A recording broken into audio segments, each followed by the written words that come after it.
Issue, Raju और अंकु नाम के 3 दोस्त थे। वो हमेशा एक साथ रहते थे, एक साथ स्कूल जाते, एक साथ पढ़ते और घर वापस आते थे। खेलते भी एक साथ ही थे। राजू समझदार और खुश मिजाज इंसान था। अंकु और ईशु भी खुश मिजाज थे और थोड़े शरारती थे। एक बार अंकु के दिमाग में एक शरारत आई। उसने सोचा क्यों ना मस्ती की जाए। उसने ईशु को और राजू को बताया।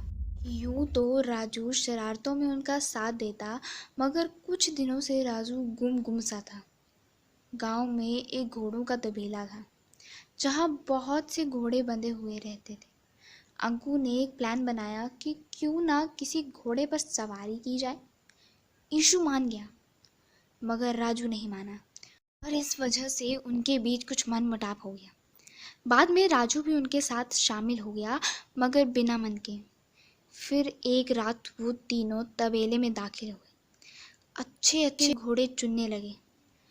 प्लान था कि रात को सवारी करेंगे और सुबह होने से पहले घोड़े वापस छोड़ देंगे। जब वो तीनों अपने अपने पसंदीदा घोड़े लेने वाले थे कि किसी की आवाज़ आई। कौन है वहां?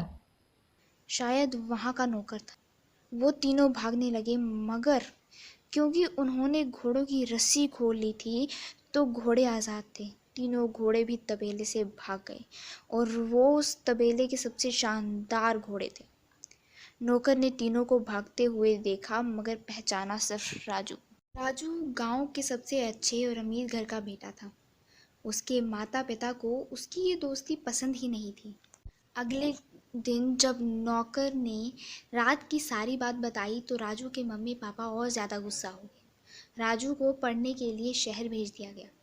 राजू अपने दोस्तों पर बहुत ज़्यादा गुस्सा था। शहर जाकर भी उसका गुस्सा शांत नहीं हुआ, मगर धीरे धीरे उसे उनकी कमी खल रही थी। वो सोचता था कि उनको फ़ोन करूं, बात करूं, मगर रुक जाता था। उसके दोस्त ईशु और अंकु भी उसके बिना परेशान थे। उनका कहीं मन ही नहीं लगता था।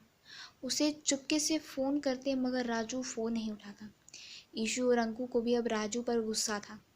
ईशु कहता, ऐसा दोस्त किस काम का जो इतना नाराज हो जाए। अंकु। मैं तो उससे कभी बात नहीं करूंगा। कुछ महीनों बाद छुट्टियों में जब राजू अपने गांव वापस आया तो उन दोनों से नहीं मिला। अगले दिन सुबह सुबह गांव में बहुत शोर था। रात में वहां हाथी घुस आए थे। गांव में बहुत सारा नुकसान हुआ था। कुछ कच्चे व छोटे मकान भी गिर गए थे। राजू भागा भागा गांव गया। वहां अंकु का घर भी गिर गया था और वो रो रहा था। राजू ने उसे गले लगाया और कहा, शांत हो जाओ, हम हैं ना, सब ठीक हो जाएगा। तभी ईशु भी वहां आ गया। सारा गुस्सा, लड़ाई, उस टाइम कुछ याद नहीं रहा। राजू ने कुछ दिन अंकु व उसके परिवार को अपने घर में रहने को कहा और फिर उसका घर भी बनवा दिया।